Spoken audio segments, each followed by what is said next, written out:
Bonjour chers abonnés. Une nouvelle histoire captivante à suivre sur notre chaîne YouTube. Mais avant de commencer, prenez 2 secondes pour vous abonner à la chaîne, liker la vidéo et n'oubliez pas d'activer la cloche de notification pour ne rater aucune vidéo.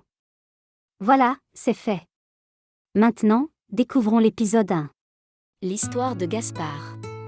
Sous le ciel brûlant de Yaoundé, Gaspard, un jeune homme au regard déterminé, gravit les marches de l'école militaire interarmée, EMIA, pour recevoir son diplôme. Major de sa promotion, il avait surpassé tous ses camarades, non seulement par son intelligence tactique, mais aussi par sa précision inégalée au tir. Lorsqu'on lui remit son grade de sous-lieutenant, les applaudissements résonnèrent comme un écho de sa gloire naissante. À seulement 24 ans, Gaspard était déjà une légende parmi ses pairs, et son talent de tireur d'élite lui valait le respect de tous. Affecté à Bamenda, une ville vibrante du nord-ouest du Cameroun, Gaspard s'installa dans une petite maison près du camp militaire. La vie à Bamenda était animée, entre les marchés colorés et les matchs de football qui rassemblaient la communauté. Excellent gardien de but, Gaspard intégra rapidement l'équipe de l'armée, où ses arrêts spectaculaires faisaient vibrer les foules. Chaque week-end, les gradins s'enflammaient lorsqu'il plongeait pour bloquer un tir, son agilité défend toutes les attentes.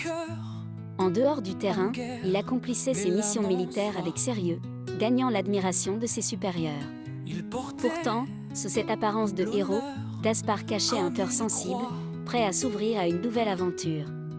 Un jour, en cherchant des pièces pour la Jeep militaire qu'il conduisait, il entra dans une boutique de pièces détachées à côté de chez lui. L'endroit, tenu par un Nigérian nommé Chukwu, sentait l'huile de moteur et le métal. Chukwu, un homme jovial au sourire éclatant, l'accueillit chaleureusement. Lors d'une de ses visites, Gaspard aperçut une jeune femme derrière le comptoir. C'était Amina, la petite sœur de Chukwu. Ses yeux pétillants et son rire léger captivèrent immédiatement Gaspard. Ils échangèrent quelques mots, et ce premier contact, aussi simple soit-il, planta la graine d'une histoire qui allait changer leur vie.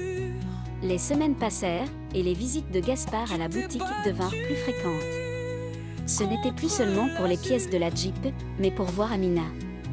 Leurs conversations, d'abord timides, devinrent des moments de complicité. Amina, avec sa douceur et son esprit vif, faisait naître en Gaspard un sentiment qu'il n'avait jamais connu. Ils se retrouvaient parfois à l'ombre d'un manguier près de la boutique, partageant des histoires sur leurs rêves et leur famille. Pour Gaspard, chaque sourire d'Amina était comme une lumière dans la routine militaire. Mais cet amour naissant portait en lui une ombre pesante. Dans le village natal de Gaspard, les traditions régissaient la vie de la famille. Les ancêtres avaient imposé une règle stricte, aucun membre ne pouvait épouser un étranger. Cette loi, gravée dans l'histoire familiale, visait à préserver la culture et les coutumes du village.